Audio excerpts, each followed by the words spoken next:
We're going to talk all things carpy with Mr. Peck now, and our first subject is going to be hook baits. I know from years ago when you were using Activate, you were making your own hook baits and making them white, putting loads of white dye in them and fishing them over the top of the Activate feed. What made you do that, first of all? Well, just looking for something different in murky water conditions when they're sort of in the area taking baits one at the other.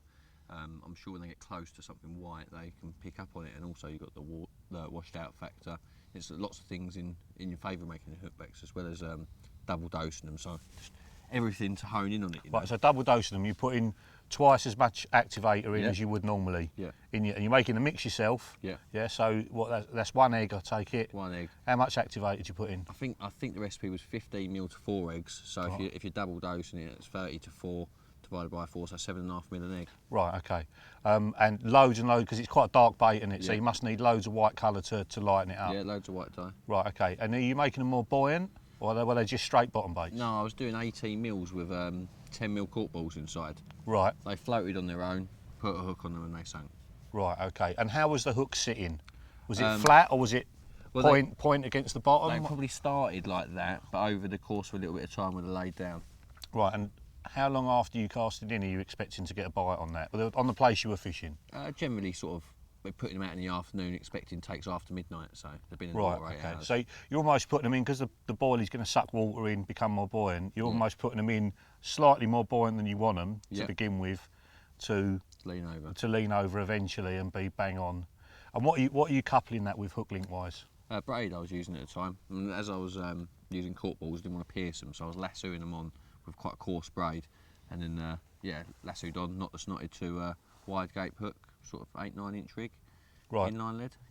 And what sort of fish were you fishing for, sizes and numbers? I was fishing, where was I fishing at the time? I was fishing a little bit on Little Eastern Manor, a little bit, where was I fishing? Pitwood, Little Syndicate, I mean.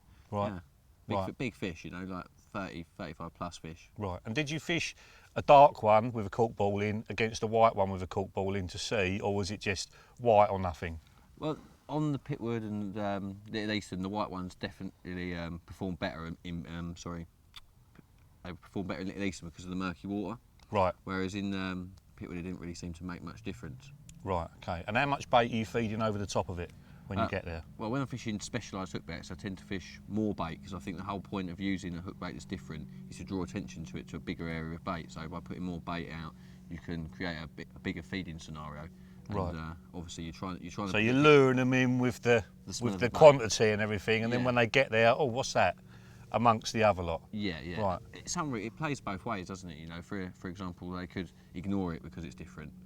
But at the same time, I'd rather have more feed out, draw the greedy fish in, and try and get picked up quickly. But how many other people do you see going to that effort to do what is effectively a bottom bait? Do you see a lot of? I mean, you fish with the guys who are at a good level. How many of those guys make the effort to do that sort of thing? Not as many as they should do. Right. Some people do, but most people just buy a tub one, stick split shot under it, don't they, rather than go the extra mile and get it exactly how they want it. Yeah. And what about pop-ups then in that situation? Why did you not just use a pop-up if you wanted it to stand out amongst all the other Activate? Well, one of the things I sort of noticed when I was younger is that I never seemed to catch on a single tubbed pop-up in the dark. If I had bait round it, I used to get takes on them, but I never seemed to ever get pickups on a single pop-up to a showing fish. It only would go in the daylight, which leads me to believe that they weren't. It's sort of the ingredients in the mix. It's just as powerful as the attractors to draw the fish to eat it. So So it's a more visual thing than it was a smell thing, that getting them to eat that one. Yeah. Right. Okay. And nowadays, I mean, I take it you're using the cell mainly at the moment, are you? Yeah. Do you do the same thing with the cell? Have you stopped doing it? How are you fishing at the moment? When I fished at Manor Farm, I was initially using bright pop-ups, sort of early May time, like white cells, yellow cells, overcell. Caught quite well. And when I started fishing dark brown Activate corkball pop-ups overcell, I got a much higher stamp of fish. Right, so that's the Essex Manor. Yeah. Pigs in a puddle. Pigs in a puddle. Yeah. So what, 1840s in 6-7 acres. Right, with a rake of 30s as well. Yeah, 70 30s out of a 100 fish stock sort of. Right, okay. So, you know, proper big fish fishing, pressured fish. Yeah. Loads of pre-baiting going on there by other people as well. Yeah. But you didn't pre-bait, is that right? I did towards the end, because I was catching consistently, but not the one that I wanted to catch. And Which was what? The amphibian, and I was always led to believe that it was a sucker to regular baiting in the same area. It wasn't really with the shoal. And from what I was seeing from up the trees, I was getting on fish all the time and never seeing that one in the water. So it sort of led to me to believe that it was doing its own. It was a loner. Yeah, right. A loner, or with maybe just a couple of other fish, but never with the main pack. Right, okay. So you're baiting up an area consistently with cell and fishing at, did you say an activate? Yeah, activate over the top. Over the top. Yeah. Cork ball, activate, Cork ball, on a naked chod. Yeah. Over the top, and that's what was really doing the bites for you. Doing the big ones, you know, like once I caught a few and I decided I'm going to pre-bait for this fish. You know, I was pre-baiting on a Thursday night, going to work Friday, Saturday, getting back on the Sunday. So I've been out there 2 nights. So I'm on it for I've been out there 3 nights. So I'm back on it for the 4th night. 10 kilo bait's been down there doing its business, and the stamp of fish went through the roof. You know, I was getting some serious chunks. But unfortunately, Annie died shortly after that, so I'm sure it would have worked if it had gone on. Absolutely. So that's an interesting contrast, though, because you've gone from dark activate with a white one over the top to fairly light coloured cell with a dark one over the top. Yeah. Was that deliberate, or what?